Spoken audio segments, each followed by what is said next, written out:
empezar? Ya. Hola, buenos días. El día de hoy vamos a ver la clase de atresia pulmonar con septum íntegro. Y pues antes de empezar a hablar del tema, vamos a hablar un poquito, recordar algo acerca de la anatomía del ventrículo derecho. Y como sabemos, pues el ventrículo derecho tiene una unión, empieza desde la unión atrioventricular hasta la unión ventrículo arterial. Por lo general, este ventrículo derecho tiene tres porciones y es cuando se le puede llamar que es un ventrículo tripartita. Tiene tres componentes, una porción de entrada, una parte trabecular apical y una porción de salida. Y bueno, en cuanto a la porción de entrada, este comprende o es el componente de entrada, rodea las valvas de la válvula tricúspide y se extiende hasta las cuerdas tendinosas. Las tres valvas de esta válvula tricúspide van a tener su origen en los márgenes del ventrículo derecho, en la unión atrio-auriculoventricular.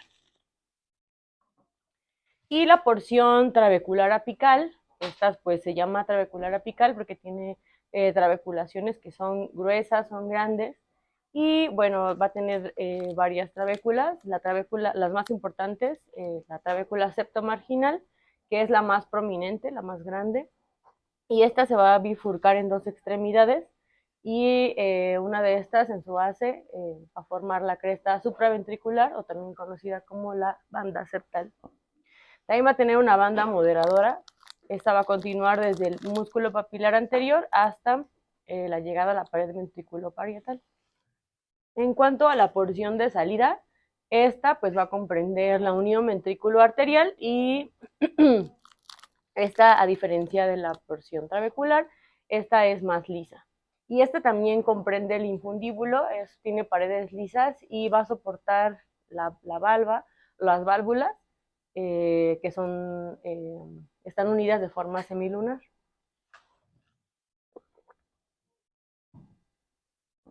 Y bueno, pues aquí vemos un poco de la anatomía del tronco pulmonar en cuanto a su relación con la aorta, que se encuentra hacia la derecha, hacia la izquierda, y el conducto arterioso. Un poquito acerca de la embriología de esta patología. Como tal, los mecanismos específicos por los cuales se origina la atresia pulmonar está desconocido, es una malformación que se sabe que se lleva a cabo más allá de las 8 semanas de gestación, después del cierre de la CIB. Hay varias teorías, hay dos teorías. La primera teoría dice que primero aparece una estenosis o atresia, una falta de comunicación entre el ventrículo derecho y la arteria pulmonar, y después produce fusión de las valvas semilunares y provoca una obstrucción. La segunda teoría es que hay una aparición de comunicaciones fistulosas. Esta aumenta la poscarga prenatal del ventrículo derecho. La sangre pasa preferentemente a través de unas fístulas que se llegan a formar en lugar de la válvula pulmonar, y esto provoca después una estenosis pulmonar o atresia. Hablando un poco de historia, la primera descripción de esta patología se hizo en 1783 por el anatomista John Hunter. Después, en 1839, se reportaron por Peacock 7 pacientes con esta patología. Ya después Greenwald en 1955 describió un poquito más acerca del tratamiento de esta patología. Él sugirió que una valvulotomía pulmonar ayudaría al buen crecimiento del BD. En 1961, Davignon en la clínica Mayo sugirió que en esta patología el ventrículo derecho estaba subdesarrollado. En 1771, en Bowman, en la Universidad de Columbia, describió la utilización de una fístula aunado con un parche transanular del ventrículo derecho, en el tracto de salida del ventrículo derecho. Y después, en 1992, ya se empezaron a hacer ya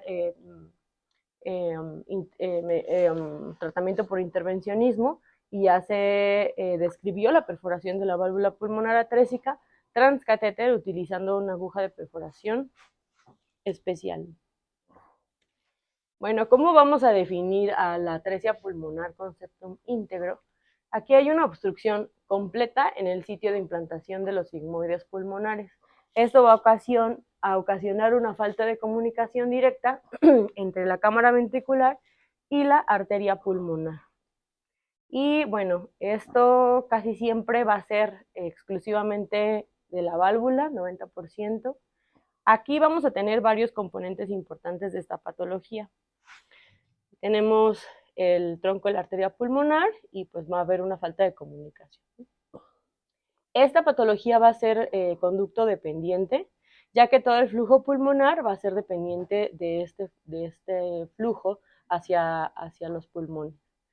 A pesar de esto, va a haber una insaturación periférica y pues obviamente va a depender del tamaño y del tiempo de persistencia del conducto.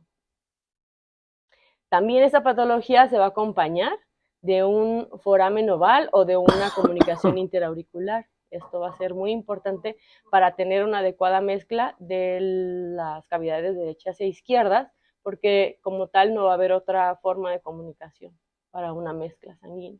Cuando hay una comunicación interauricular que es restrictiva, que va a ser menor de 3 milímetros o con un gradiente más de 8 milímetros, es cuando aquí, bueno, pues ya se puede hacer un orificio más grande para aumentar la mezcla.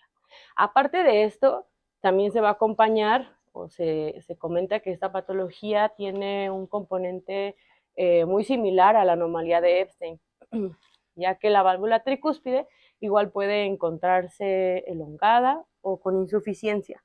Y dependiendo del grado de insuficiencia, igual va a ser pues, cómo se va a desarrollar esta patología. Entonces son los componentes más importantes de esta patología y aparte pues el desarrollo del ventrículo derecho. Entonces esta patología igual se va a acompañar de varias cosas, estenosis de las arterias coronarias, va a haber anomalías de las coronarias, la más frecuente es la estenosis. Y también pueden haber fístulas ventrículo-coronarias para ver una comunicación del ventrículo derecho hacia afuera. Por eso se forman estas fístulas hacia las coronarias. Y puede haber también una fusión de las valvas de la válvula pulmonar y estas se van a fusionar y van a ocasionar que no haya una adecuada comunicación. En cuanto a las características anatómicas, estas las podemos dividir en cuanto al ventrículo derecho, la válvula, y bueno, aquí existe una conexión ventrículo-arterial. Esta va a ser concordante. Casi siempre vamos a encontrar sitios sólidos con levocardia, que es lo más frecuente. Pero podemos encontrar, como ya vimos, los sinusoides intramiocárdicos, y habitualmente en esta patología va a haber ramas pulmonares que van a ser confluentes y de buen calibre. Y estas se van a alimentar por un conducto arterioso. Las características de la válvula pulmonar, como ya vimos, el 90% va a ser únicamente la obstrucción en el sitio de la válvula y las valvas pueden estar engrosadas y con las comisuras fusionadas. El ventrículo derecho, pues bueno, ya vimos que tiene 3 componentes, el de entrada, el trabeculado y porción de salida. Entonces, dependiendo de si se desarrollan estos 3 ventrículos, pues igual vamos a poder clasificar a esta patología. Aquí tenemos un ventrículo tripartita en donde tiene 3 porciones. La porción de entrada, trabecular y de salida. Y pues aquí vemos que la válvula pulmonar pues no está perforada. Aquí tenemos un ventrículo unipartita en donde nada más hay un componente de entrada y lo demás pues está obliterado, no se forma. También es importante mencionar que las cavidades o el ventrículo derecho puede estar hipoplásico en la mayoría de los pacientes con atresia pulmonar. Entonces aquí vemos que igual puede haber una hipoplasia del ventrículo derecho y ventrículo izquierdo. Casi siempre va a ser más del lado derecho. La válvula tricúspide igual se puede encontrar normal, displásica o con algún grado de acortamiento. con engrosamiento de las cuerdas tendinosas, y ya habíamos comentado que tiene alteraciones similares a la anomalía de Epstein. Y pues el tamaño del anillo de la tricúspide, el diámetro eh, también es muy importante medirlo porque forma pauta después para el tratamiento. Aquí vemos algunas principales morfologías encontradas en la atresia pulmonar. Y aquí vemos que, bueno, puede ser el tipo de atresia por un tabique membranoso o muscular, es más frecuente el membranoso.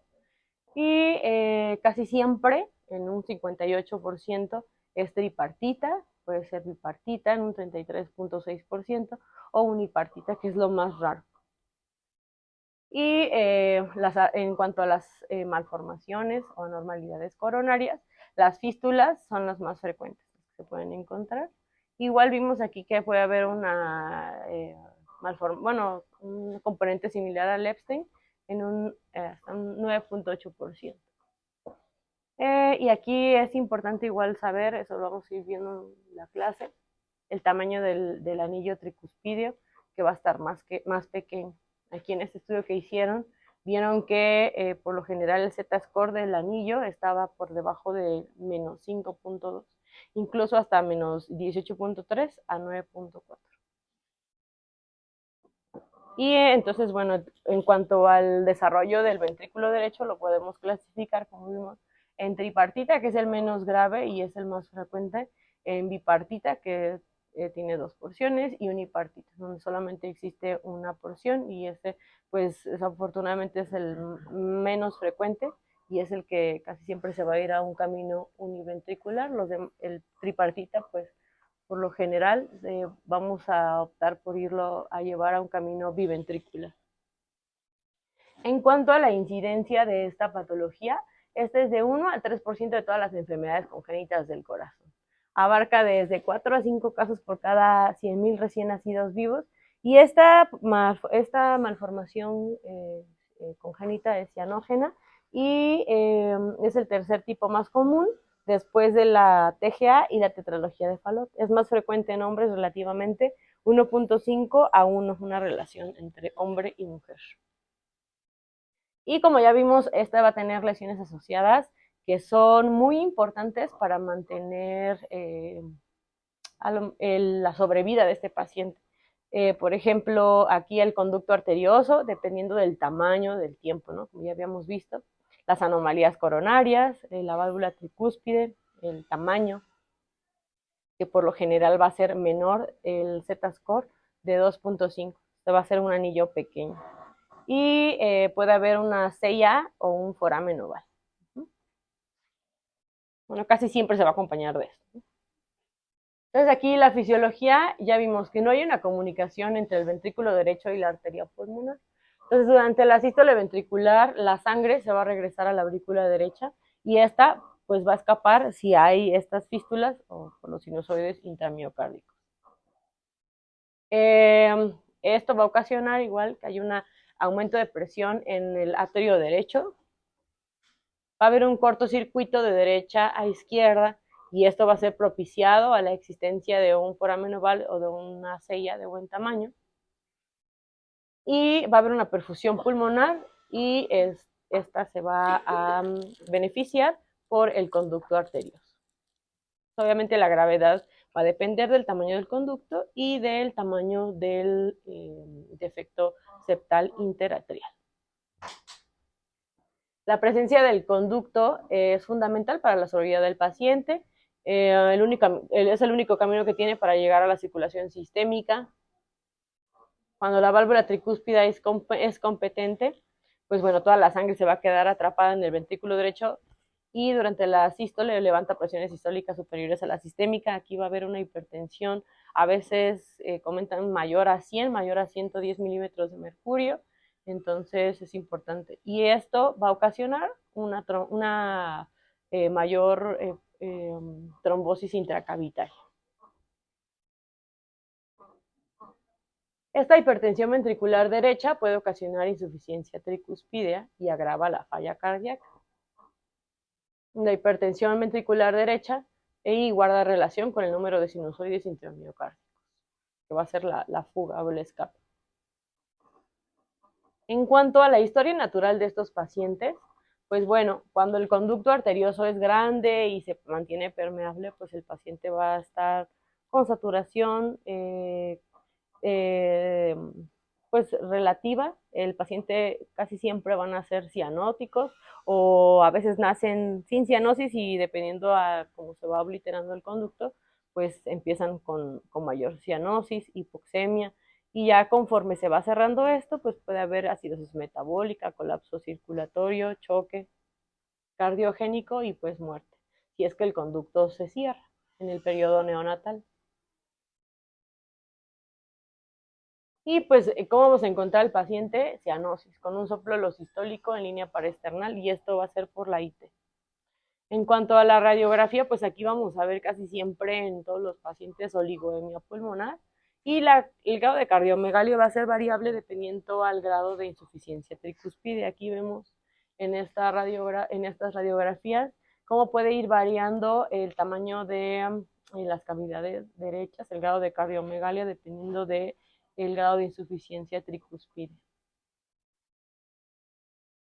En el electrocardiograma este va a depender igual del tamaño del IT y del tamaño del BD. Vamos a encontrar ritmo sinusal, un PR normal o incluso un QRS 90 grados o desviado hacia la derecha.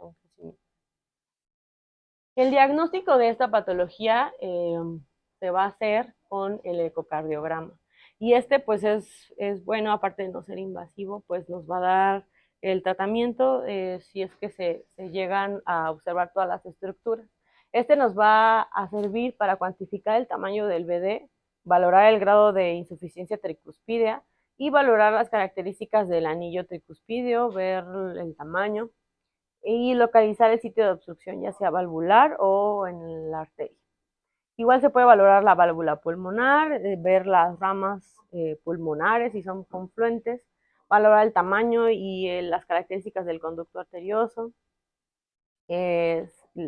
las características del ventrículo derecho, si tiene las tres porciones, las arterias coronarias dilatadas, se pueden observar aquí también la presencia de fístulas coronarias. Y pues aquí vemos en esta imagen un ventrículo tripartita que es de un buen tamaño, y aquí vemos un ventrículo unipartita como se ve de menor tamaño. Es muy importante valorar que nos den los valores Z del anillo tricuspideo, porque esto nos va a dar la pauta para el tratamiento después. Entonces, casi siempre, como vimos, va a estar más pequeño el anillo. Cuando es menos el Z-score de -3, casi siempre se va a ir al camino univentricular. Cuando el Z del anillo tricuspideo es mayor de -3, se va a ir hacia el camino biventricular. Entonces, en cuanto al anillo, si es menor, pues va a tener un peor pronóstico. Por lo general, el diagnóstico de la atresia pulmonar con septum íntegro va a ser con el ecocardiograma. Únicamente se pide el cateterismo cuando hay dudas diagnósticas o cuando a lo mejor queremos ya hacer un diagnóstico terapéutico. Aquí, pues bueno, se va a ver la morfología del ventrículo derecho, las tres porciones de la aurícula derecha. Esta igual nos sirve mucho de utilidad porque se pueden medir las saturaciones y las presiones del ventrículo derecho y las cavidades izquierdas. Se puede igual observar la morfología del conducto y las fístulas. Y bueno, aquí vemos en esta angiografía pues un ventrículo que es tripartita y vemos pues la ausencia de conexión ventrículo-pulmonar. Y en el otro que es un ventrículo ya más pequeño, es unipartita. El cateterismo igual, como vimos, puede ser diagnóstico y terapéutico. Cuando no hay una comunicación interauricular restrictiva, pequeña, o no hay ausencia de esta comunicación, pues bueno, aquí ya está indicado una septostomía atrial. En caso de que el paciente ya comience con datos de cierre del conducto arterioso, se puede colocar un stent en el conducto y incluso ya se evalúa y se puede hacer una permeabilización de la válvula pulmonar con radiofrecuencia y después se dilata con balón. Aquí como podemos ver en la imagen. Aquí ya vamos a ver que no todos los pacientes son candidatos a una perforación, una dilatación con balón, pero esto es lo que se hace. Con radiofrecuencia se perfora, se dilata y ya. En cuanto al manejo, pues bueno, el manejo médico en el periodo neonatal, pues, primero es estabilizar al paciente, ¿no? Con manejo de la vía aérea. Y aquí es importante mencionar que sí se puede utilizar las prostaglandinas E1 para mantener el flujo o la permeabilidad del conducto arterioso. Eso es importante. Y en cuanto al tratamiento quirúrgico, pues bueno, aquí vemos que si estamos en un centro en donde pues ya el paciente está con datos de choque cardiogénico, de saturación, y pues si tenemos el apoyo de intervención, pues bueno, se puede colocar el stent en el conducto. En caso de esto no ser posible, pues se puede colocar una fístula sistémico pulmonar, ya sea Baylor-Taussig modificada o incluso una fístula central. Y aquí vemos algunas de las opciones de manejo de esta patología. Esta va a ser, pues, dependiendo igual, como ya vimos, de las características del ventrículo. Si el ventrículo es, o si tenemos una buena cavidad ventricular, si tiene buenas porciones, pues bueno, aquí se puede ir al camino. Si ya lo vamos a llevar al camino biventricular, bueno, las opciones transcatéter, pues bueno, son la perforación con balón, la dilatación con balón. Si, pues bueno, no tenemos esto en nuestro centro hospitalario, pues bueno, se puede hacer una valvulotomía pulmonar, valvectomía. Y bueno, si se va a ir hacia el camino univentricular, pues bueno, se puede hacer la septostomía con balón y después, bueno, la cirugía por etapas para llevarlo hacia el camino univentricular, hacia el Fontan. Y bueno, el tratamiento quirúrgico. Aquí pues vimos que se puede hacer una reparación biventricular. También se puede optar por una cirugía de 1,5, 1,25, o la paliación ya o llevándolo al camino univentricular. La reparación biventricular, que es lo que quisiéramos para todos los pacientes, bueno, aquí como ya vimos, bueno, se puede dilatar con balón si el tamaño del anillo tricuspidio del Z-score es mayor de -2 o -3. Y o si las características del ventrículo derecho van a ser tripartitas o está bien desarrollado. Pues como vimos ya cuando tiene estas características, sí podemos optar por este manejo intervencionista.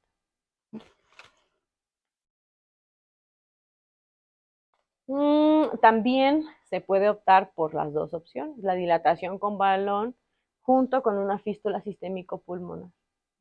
Cuando el BD es incapaz de mantener una presión pulmonar adecuada para el flujo sanguíneo en las primeras semanas y meses de vida. Otra de la reparación biventricular es la fístula sistémico pulmonar modificada. Bueno, aquí vemos que esta es derecha y se le pone aparte un parche de ampliación para hacer una comunicación ventrículo-pulmonar, pero con un parche de pericardio bovino.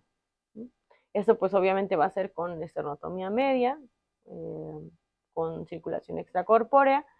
Aquí se tiene que ligar el conducto y ya se pone el parche de ampliación, como vemos aquí en la imagen.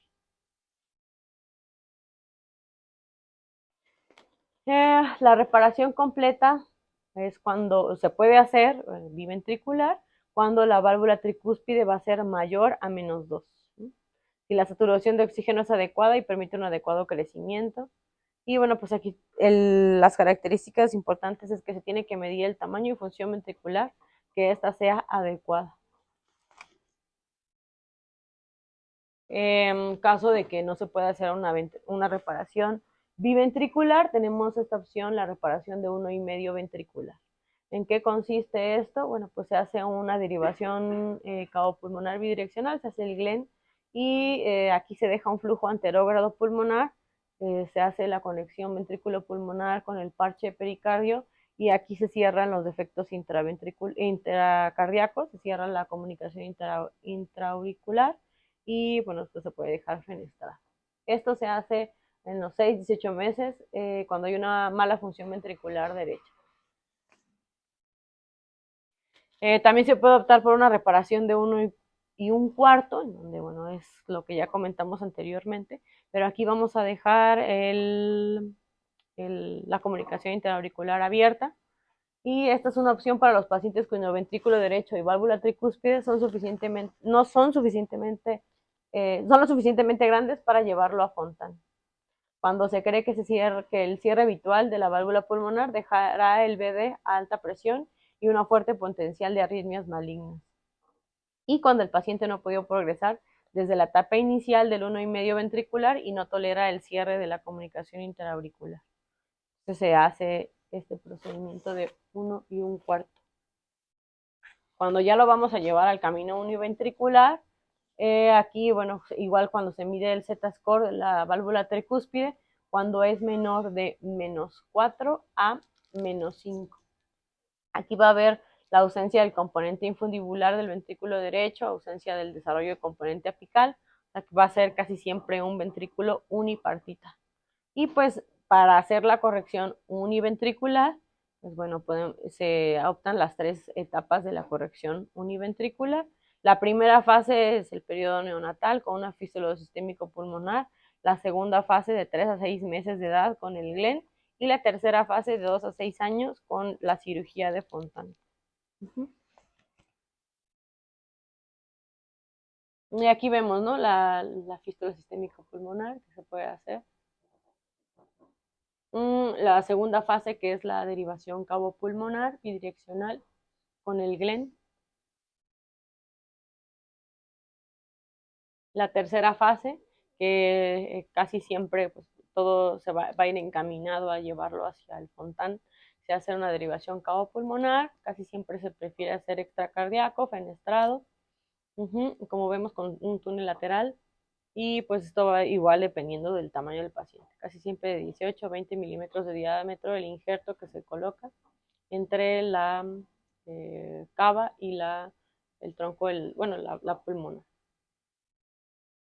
Para llevar al Fontan, pues bueno, tenemos que tomar en cuenta los criterios de Chusot modificados que se describieron en 1978. Y aquí tenemos estos que son importantes: la edad, más de 4 años, ritmo sinusal, drenaje normal de las venas cavas, un tamaño normal de la aurícula derecha, una presión media menor de 15, las resistencias venosas pulmonares menores de 4, incluso se mencionan hasta menores de 3 unidades Wood, un diámetro de la arteria pulmonar con la aorta mayor de 0.75, un buen árbol pulmonar y una buena función de eyección del ventrículo único, más del 60%. Casi siempre se trata de respetar la mayoría de estos criterios.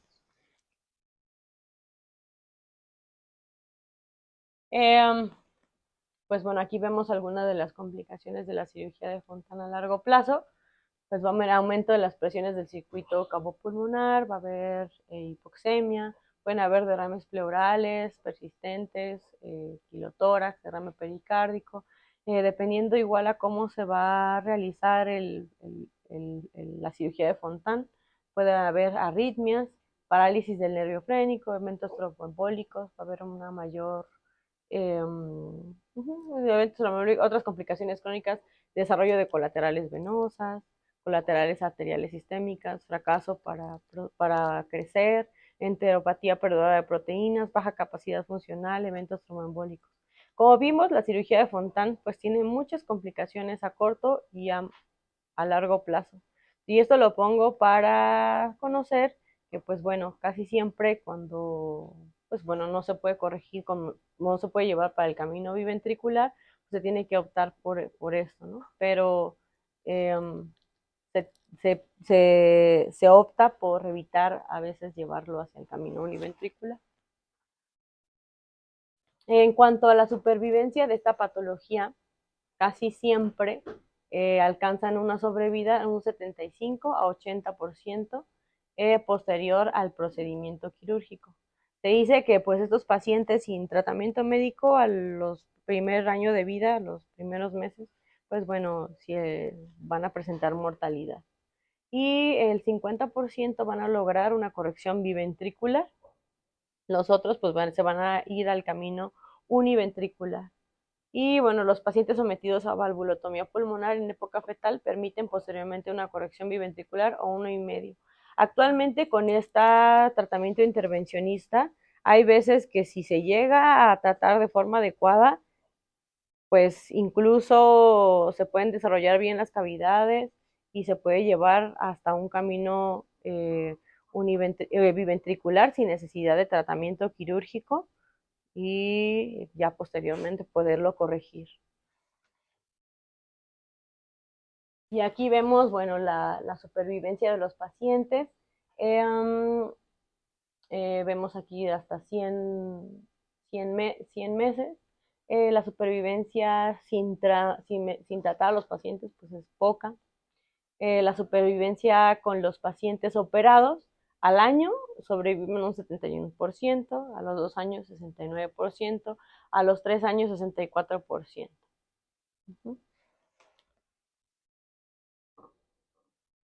Y aquí vemos la sobrevida o cómo les va a los pacientes a largo plazo después de los diferentes pautas de manejo. Entonces, cuando solamente se manejan con fístula, pues tienen una sobrevida menos favorable y se ha visto que los pacientes se han favorecido más cuando se manejan de forma híbrida con transcatéter y con la cirugía. Y aquí vemos igual la sobrevida de los pacientes de acuerdo al desarrollo de las cavidades ventriculares derechas. Pues obviamente los pacientes que tienen una cavidad unipartita, pues se van a ir al camino univentricular, van a tener menos sobrevida, va a disminuir a comparación de los pacientes que tienen el ventrículo tripartita, que va a ser el más frecuente, tienen una mayor sobrevida, ¿okay? A largo plazo.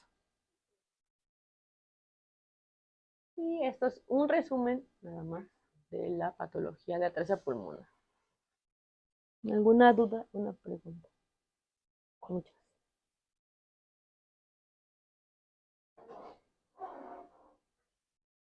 ¿Comentarios?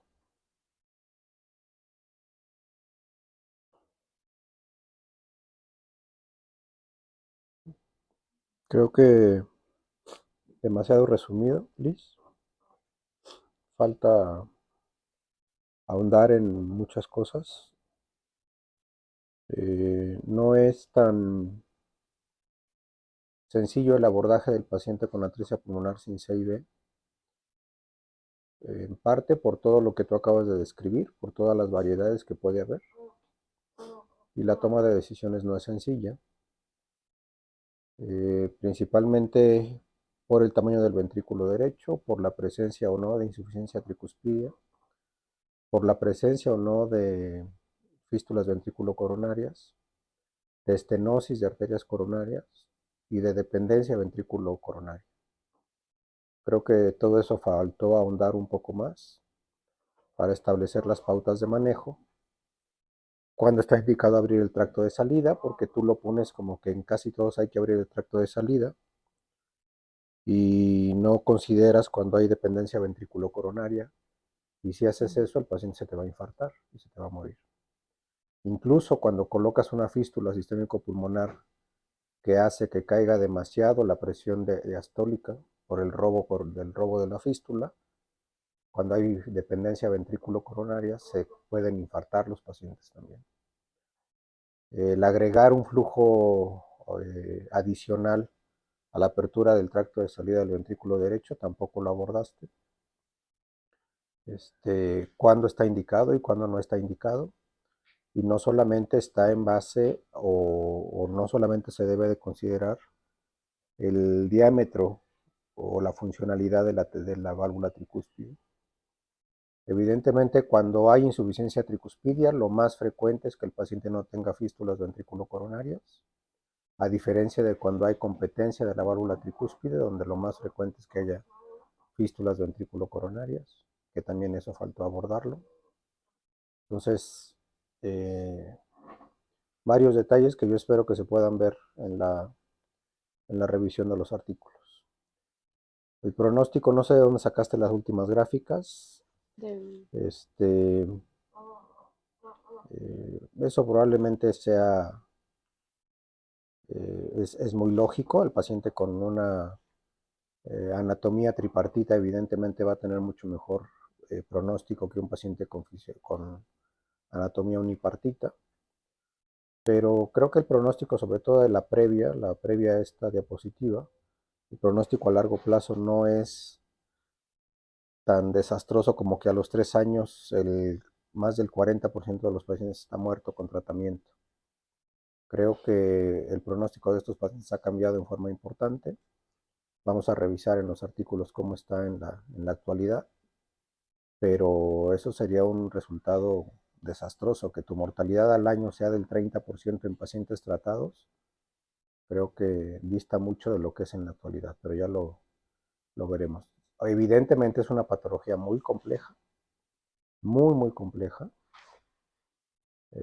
casi tan grave como el ventrículo izquierdo hipoplásico, tal vez con un poco más de opciones terapéuticas que el ventrículo izquierdo hipoplásico, pero al menos con esos datos, pues parece que le va mejor al ventrículo izquierdo hipoplásico que a la atresia pulmonar, ¿no? La sobrevida en la actualidad del ventrículo izquierdo hipoplásico es mejor que eso. Entonces creo que hay muchos datos que resaltar en la revisión de los artículos y espero que ahí se puedan resolver. ¿Algún comentario adicional? ¿Cuándo se van a revisar los artículos? Ok. Entonces lo revisamos el lunes. ¿Vale?